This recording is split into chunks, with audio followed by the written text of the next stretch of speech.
عنده طموح وعايز يغير حياته.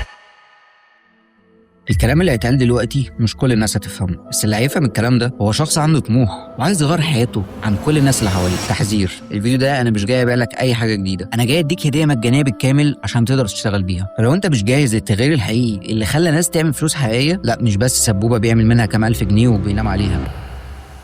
لو كملت لغايه هنا فاهلا بيك، لان دلوقتي 88% من الناس قفلوا الفيديو بس انت لسه موجود. سنه 1500 كان العالم بيخرج من عصور الظلام، كانت فتره مليانه بالجهل والفقر والسيطره على الناس، والحكام كانوا واخدين كل حاجه لنفسهم. بس حصلت حاجه غير متوقعه وحرفيا غيرت مسار التاريخ: عصر النهضه. بدات اسال نفسي هو ليه حصل ده، وليه دلوقتي في 2026 في وقت الفيديو بحس ان احنا عايشين في نسخه جديده من العصور دي. فقضيت الفتره الاخيره من حياتي بحاول افهم هو ايه فعلا مفهوم الحريه، بحاول افهم فعلا هو ازاي البشر بيتم استعبادهم على مر العصور. واكتشفت الحقيقه المرعبه، وممكن ما تفهمنيش دلوقتي بس فكر فيها. هي العبوديه عمرها ما اتلغت، بس اتطورت عشان تناسب وقتنا الحالي. زمان كانت سلاسل الحديد والحكام المالكين رابطين اجسام الناس، لا اما دلوقتي سلاسل مش متشافه ومش هتاخد بالك منها. سلاسل الديون والاعتماد على وظيفه من 9 ل 5 واللي انت اصلا بتكرهها. دلوقتي احنا عايشين في عصر المنصات الكبيره عندها امتلاك لفلوسك ووقتك وحتى رايك. بس زي اللي حصل في فلورنسا من مئات السنين، في شباك صغير من الفرص اللي بتفتح دلوقتي. فدلوقتي هي اللحظه الوحيده اللي في حياتك اللي تقدر تكسر فيها السلاسل اللي ربطاك، مش بالثوره اللي في الشوارع ولا الدوشه، بس بالشغل على نفسك. وانا مش هنا عشان جاي اديك طريقه سريعه للغنى وازاي تبقى مليونير في 30 يوم، انا هنا عشان اديك خريطه كامله للهروب من النظام اللي تصمم عشان يخليك في نفس مكانك دلوقتي وتكون بعيدا تماما عن الحريه الماليه. الخريطه اللي عايز اديها لك محتاجه وقت اكبر عشان اقدر اشرحها لك، وعشان كده بعد شهور من الشغل قررنا نعمل ويبينار،